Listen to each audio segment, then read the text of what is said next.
क्या आपने कभी सुना है कि कोई मूर्ति भी जीवित हो सकती है?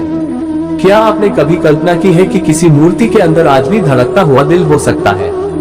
नहीं सुना? तो चलिए आज हम आपको जगन्नाथ जी की उस रहस्यमयी मूर्ति के बारे में बताते हैं, जिसका निर्माण एक ऐसी दिव्य लकड़ी से होता है जिसमें छुपा है स्वयं भगवान का जीवंत रहस्य। हर 12 से 19 साल में पुरी में होता है नवकलेवर, एक विशेष प्रक्रिया जिसमें भगवान जगन्नाथ, बलभद्र और सुभद्रा जी की मूर्तियों को बदला जाता है। लेकिन क्या आप जानते हैं कि इन मूर्तियों के निर्माण में इस्तेमाल होने वाली लकड़ी कोई साधारण लकड़ी नहीं होती। इस लकड़ी को कहते हैं दर्शन दारू या नीम की विशिष्ट लकड़ी। लेकिन ये कोई भी नीम का पेड़ नहीं होता। इसे ढूंढने के लिए पूरे उड़ीसा में खोज होती है और उसके लिए ब्राह्मणों, सेवकों और ज्योतिषियों की एक टोली निकलती है। चमत्कारी लकड़ी की पहचान। जिस पेड़ से भगवान की मूर्ति बनेगी उसकी कुछ खास विशेषताएं होती हैं। पेड़ के चारों तरफ सांप की तरह आकृति बनी होती है। पास में कोई मंदिर या नदी होती है। पेड़ में कोई शाखा टूटी नहीं होती। उस पर शंख और चक्र के निशान होते हैं।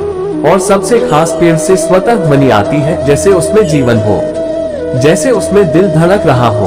यह कोई आम लकड़ी नहीं होती, बल्कि इसे माना जाता है कि भगवान विष्णु स्वयं उस पेड़ में निवास करते हैं। ब्राह्मणों की गुप्त परंपरा। जब ये लकड़ी मिल जाती है तो उसे रात के अंधेरे में काटा जाता है, मंत्रों के साथ। कोई आधुनिक औजार नहीं चलते, सब कुछ परंपरागत होता है। और फिर उसी लकड़ी से बनती है भगवान जगन्नाथ की नई मूर्ति। लेकिन मूर्ति की एक बात आज भी रहस्य बनी हुई है, धड़कते हुए दिल का रहस्य। भगवान की मूर्ति के अंदर एक रहस्यमयी ब्रह्मा पदार्थ रखा जाता है, जिसे कभी किसी ने देखा नहीं। ये सामग्री हर बार पुरानी मूर्ति से निकालकर नई में हस्तांतरित की जाती है।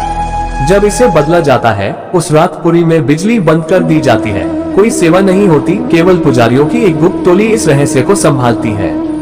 लोग मानते हैं कि यही वो तत्व है जो मूर्ति को जीवंत बनाता है, जिसमें आज भी धड़कता है भगवान का हृदय।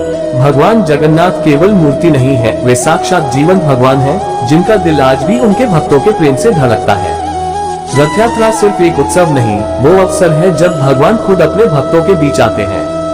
इस बार जब आप रथ यात्रा में शामिल हो तो याद रखिए, आप किसी मूर्ति को नहीं, स्वयं भगवान को देख रहे हैं। जय जगन्नाथ।